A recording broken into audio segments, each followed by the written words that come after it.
Salam sejahtera Malaysia Madani. Selamat datang ke channel Berita Malaysia Kini TV ini. Kali ini saya ingin kongsikan kepada Anda semua satu kupasan berita yang saya lihat daripada satu sumber. Mengatakan bahwa cabaran di EPI pecahkan politik perkauman sempit. Ketika persaingan PRU 15 bertambah sengit dan buntu, kebanyakan parti politik memilih jalan selamat dengan mencalonkan semula kebanyakan penyandang di kerusi parlimen. Ketika kebanyakan penyokong parti secara umumnya menerima sebarang, keputusan dibuat parti DAP keluar dari zon selesa dengan mengetengahkan calon-calon Melayu. Ada yang berpendapat ia merupakan satu eksperimen yang akan mendatangkan risiko kekalahan kepada parti terbabit. Namun Setiausaha Agung DAP, Anthony Loki menyatakan langkah berkenaan membuktikan keterbukaan dan komitmen parti itu mengangkat pemimpin berbilang kaum, termasuklah Melayu.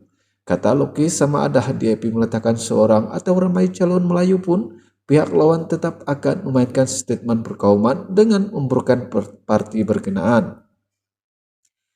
Pada masa sama, DAP yakin rakyat atau pengundi kini semakin bijak memilih pemimpin yang mampu memberi khidmat terbaik buat mereka. Parti lawan beranggapan DAP tidak laku di kawasan yang ada lebih 60% pengundi Melayu. Tindakan meletakkan calon Melayu itu di satu tempat hanya memberi peluang kemenangan pada parti lawan. Sejauh manakah dakwaan tersebut adalah benar? Dalam PRU lalu, prestasi calon Melayu DAP di kerusi marginal cukup baik, yaitu Rasid calon Pakatan Harapan di Parlimen Bukit Bendera dan Syahrizan Johan di Banggi memenangi kerusi masing-masing.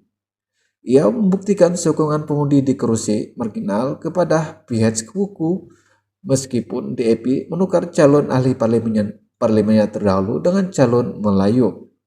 Tumpuan calon Melayu DAP di kerusi marginal ialah di kawasan Parlimen Betong dan Ayah Hitam.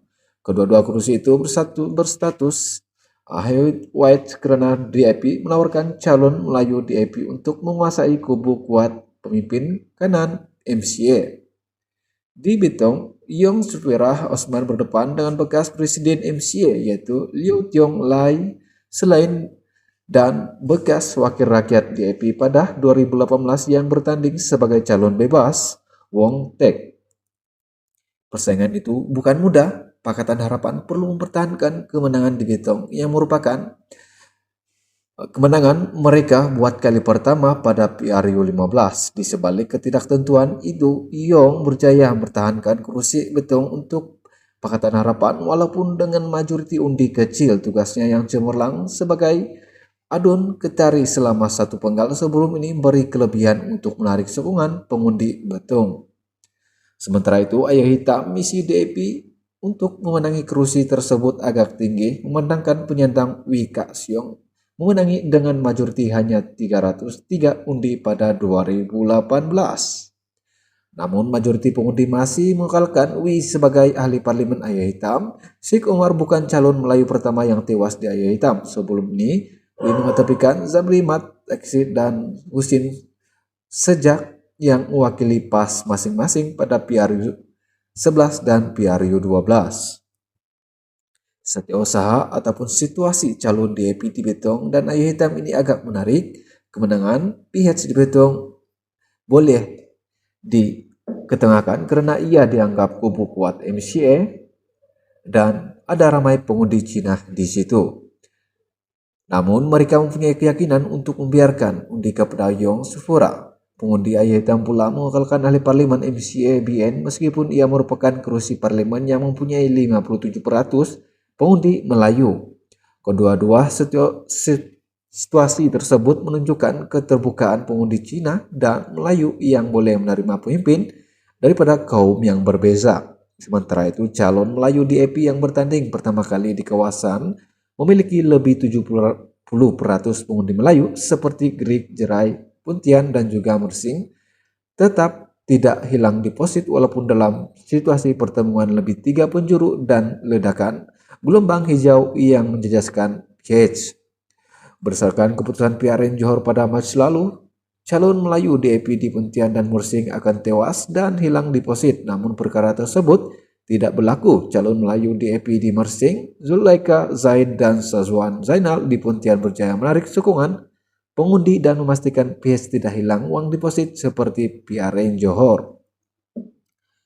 PRU 15 membuktikan komitmen DAP mengetengahkan calon Melayu sebagai pemimpin bagi semua lapisan masyarakat.